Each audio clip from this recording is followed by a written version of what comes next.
Titan 150 2012. Estamos desmontando o motor.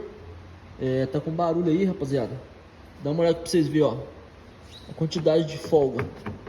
Sempre se desmontar um motor de 150, fazer força para cima e para baixo, tiver com essa folga aqui, ó o barulho. Nesse caso é o rolamento do eixo primário, rolamento do eixo da embreagem no caso, certo? Vamos estar desmontando aqui, ó, e mostrar para vocês esse defeito aqui que é muito comum.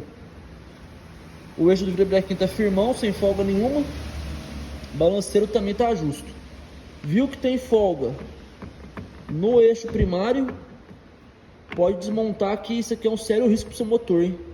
Rapaziada, quem gostou do conteúdo, se inscreve no canal, deixa o like. Valeu!